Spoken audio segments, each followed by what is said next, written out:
Philadelphia, firefighter Cooper is taking his daughter Riley to a concert as a reward for her good grades.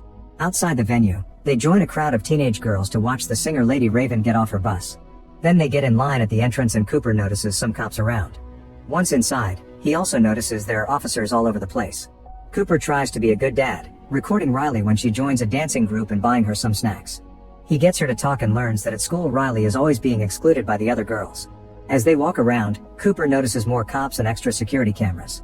Eventually they get to their seats and get to hear the opening band while Cooper sees that the cops are in that area too. The concert starts and Cooper has to cover his ears to deal with all the screaming. After a few songs, he tells Riley he's going to relieve himself. However, once he's in the bathroom, he actually uses his phone to check on a security camera.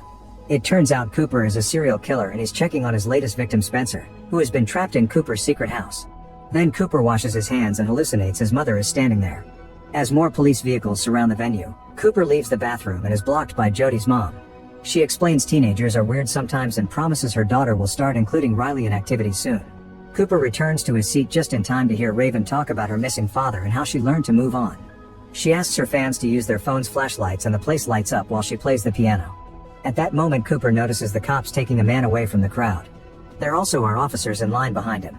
During the intermission, Cooper and Riley go to buy a t-shirt but there aren't any in her size. The seller Jamie promises there are more coming, and Cooper uses the chance to ask about the cops. Jamie says it's supposed a secret but shares it anyway. The police has learned that the serial killer known as the Butcher would be at the concert, so they came to find him. Every person that leaves is being checked and all the exits except for the backstage are being watched. Cooper laughs awkwardly because he's the Butcher. Afterward he drags Riley through the venue while pretending he wants a snack, when actually he's checking the exits and confirming that they're all blocked by cops. Cooper notices a drunk woman standing by the stairs and subtly gives her a push to make her fall. The cops at the entrance run to check on her and Cooper tries to leave, only to discover even more officers outside. With no choice, he goes back to the concert with Riley. Lady Raven announces there's a special guest and the ground opens for a platform to raise with another singer.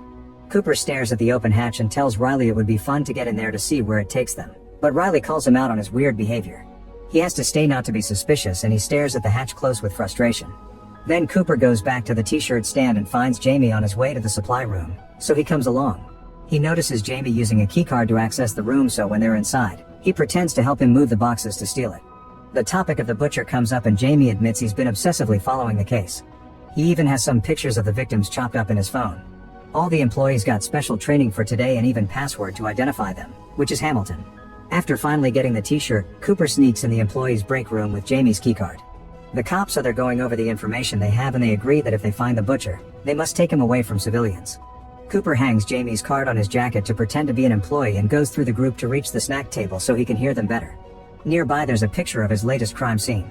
When a cop asks for sugar, Cooper quickly finds it to look friendly and cooperative. On his way out, Cooper steals a radio from a police bag. In the corridor, Cooper is blocked by Jody's mom again and she gets angry when he tries to ignore her. Their argument gets the attention of two cops, but they're interrupted when they hear a man scream.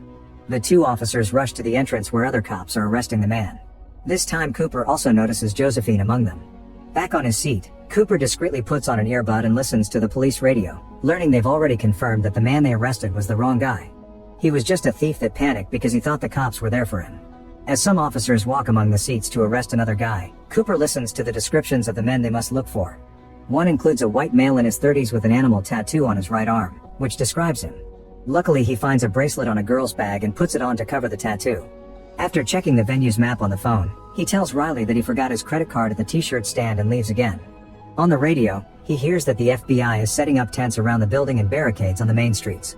Cooper considers pulling the fire alarm, but he notices there's a security camera watching him. He also hears Josephine guessing that he would try the alarm trick. Instead, he sneaks into the burger stand and messes with the fryer. Once he's gone, a worker checks on the fries and finds 2 bottles floating in the hot oil. The bottles suddenly explode and the clients scream in panic, getting the cops' attention. While everyone is distracted, Cooper steals an apron and puts it on as he goes to the roof. There are cops there too, so Cooper tells them he needed some air after the incident in the kitchen. The officers confirm his story on the radio but still ask for the code, so Cooper says Hamilton. Still unsure, the cops also ask for his card. Luckily Cooper finds a wallet in the apron's pocket and a venue card that gets them off his back. Before leaving, he asks about Josephine. The cops explain she's a profiler who caught many serial murderers in the past. When he returns downstairs, Cooper sees the worker with severe burns and the hallucination of his mother standing next to her. Afterward Cooper finds Riley, who is worried about his behavior. He tells her that he got cornered by Jody's mom, and Riley asks him not to worry about her classmates anymore because she's befriended the girl sitting next to her. When they return to their seats, Riley explains this is the part where Raven picks a girl from the audience to go on the stage and even see the backstage. Seeing that as an opportunity, Cooper approaches one of the crowd handlers and tells him that Riley recently recovered from leukemia, thanks to Lady Raven being her inspiration. The cops are getting closer to Cooper's spot, but luckily his plan works and Riley is chosen to go on stage. They both get backstage passes and the handler talks to a cop to let them pass.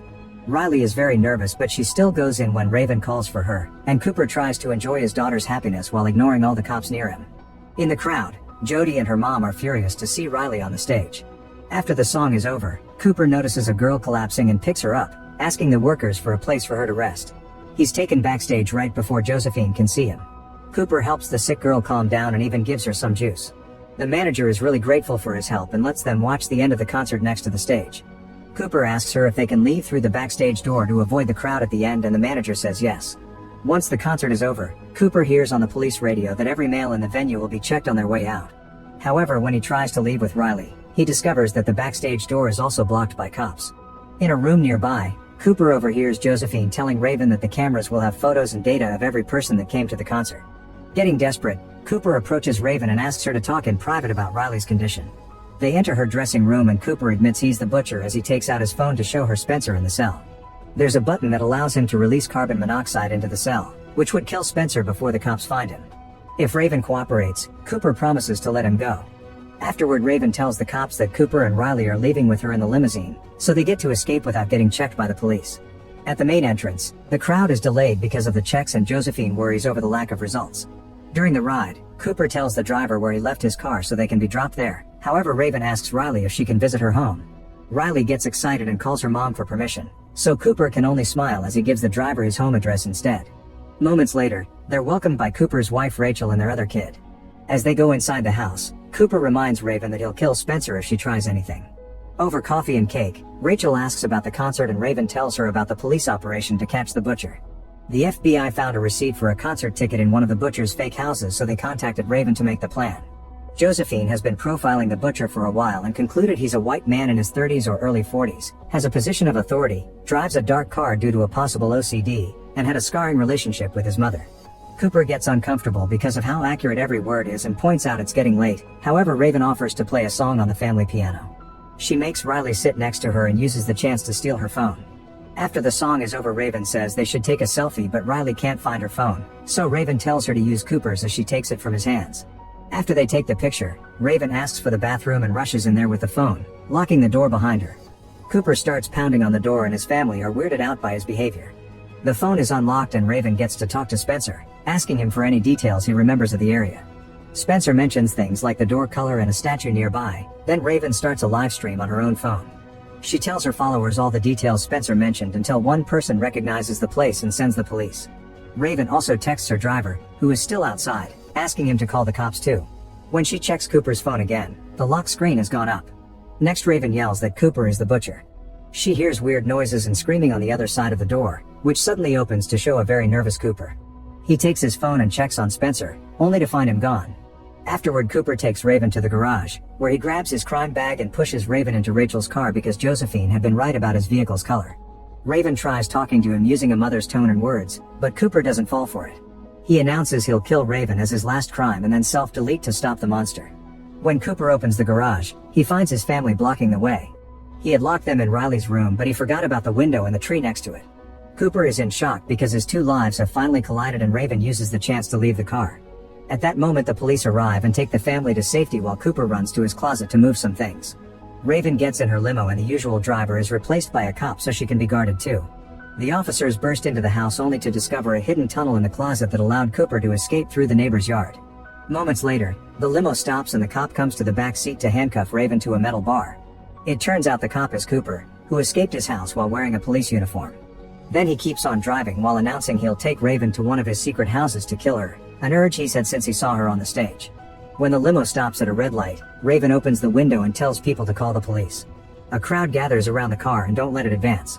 While Cooper notices his wife left some clothes in the car, Raven keeps struggling with her handcuffs until the manages to rip the bar off. She rushes out of the limo as the police arrive, causing the crowd to step back in panic. The officers open fire and destroy the limo, but when they check inside, they find it empty. Cooper has escaped by putting on a hoodie and mingling in the crowd. Afterward, Raven is taken to one of the crime houses, where she thanks her fan for the help and checks on a rescued Spencer. Meanwhile, Rachel returns to her house after dropping the kids at her sister's. Josephine thinks she should be hiding too, but Rachel wants to be here. After assigning some cops outside, Josephine leaves. Rachel watches the video they've found on the security cameras of Spencer's kidnapping and makes some tea. Suddenly she's startled by Cooper, who has sneaked in unnoticed. Cooper thinks his wife set him up, so Rachel has to admit it. Some weeks ago, she started to suspect that Cooper was having an affair, however she realized it was something else because his clothes smelt of hospital cleaning fluid. She also heard him lied to a neighbor in front of her in such a convincing way that it gave her chills. One day Rachel followed him to one of his other houses and left the ticket receipt before anonymously calling the police, hoping they would prove her wrong. Cooper takes off his shirt because of the smell and grabs a knife, ready to attack. Rachel distracts him by asking him to finish the pie Riley made since today was supposed to be a celebration. Cooper agrees to eat after seeing Rachel take a bite. He explains how dead victims usually give him a sense of peace, but Rachel has made him angry, so he wants to kill her before self-deleting. Suddenly Cooper starts feeling dizzy and realizes Rachel has found the sedatives in his crime bag, which she added to the pie. As he stands up, he hears his mother and finds her at the door calling him a monster. Cooper cries and tries to approach her, only for the cops to surround him and tase him. A furious Cooper jumps on an officer to knock him out, but before he can go for the other one, Josephine joins with another taser and they successfully bring him down. When a handcuffed Cooper is dragged out of the house, he asks for a second to pick up Riley's fallen bicycle. At that moment the cops bring the kids back and Riley hugs her dad before he's taken away. In the back of the police truck, Cooper reveals he stole a spoke from the bicycle and now uses it to pick his handcuffs off while laughing. Later Jamie sees Cooper's face on the news and freaks out.